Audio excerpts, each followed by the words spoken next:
Hello students, हमारे YouTube channel में आपका हार्दिक स्वागत है।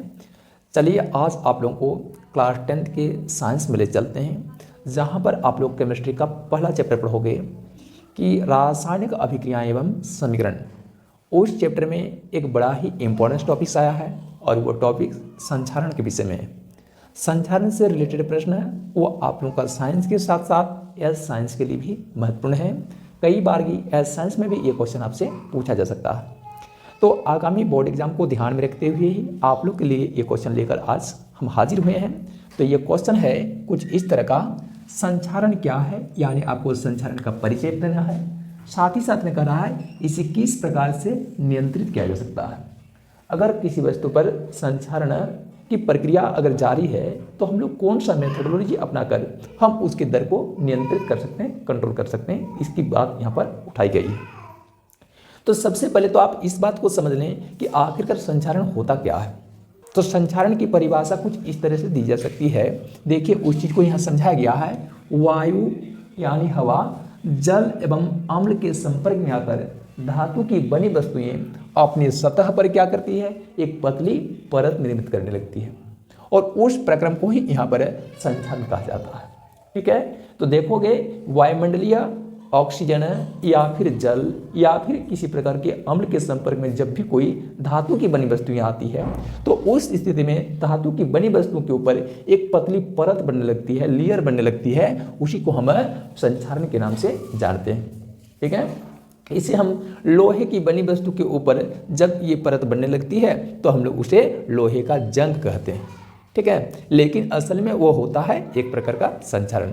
और ये संचारण केवल लोहे में नहीं होती बल्कि बाकी अन्य धातुओं में भी होती है।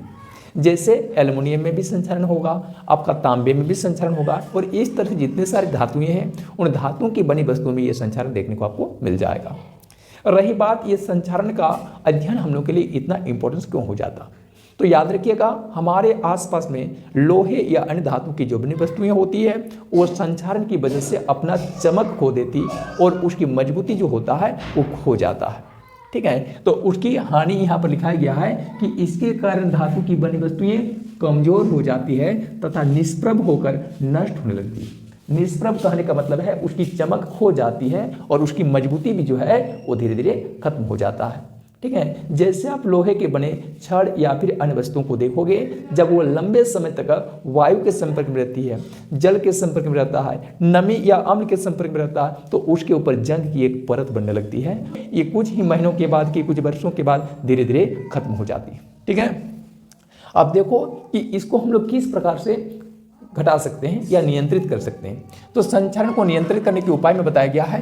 पहला उपाय तो है कि लोहे की जो बनी वस्तु है या अन्य धातु की जो बनी वस्तुएं हैं उनके ऊपर जब हम पेंट चढ़ा देंगे या फिर जसद लेपन, जस्ते की एक पतली परत चढ़ा देंगे जिसे हम लोग जसद लेपन के नाम से जानते हैं, या एनोडीकरण के माध्यम से, या फिर कह रहा है तेल या स्नेहक का लेप जो होगा धातु की बनी वस्तु के ऊपर जब चढ़ा देंगे तो ये संचालन जो होगा काफ़ी हद तक नियंत्रित हो जाएगा, कंट्रोल में हो जाएगा।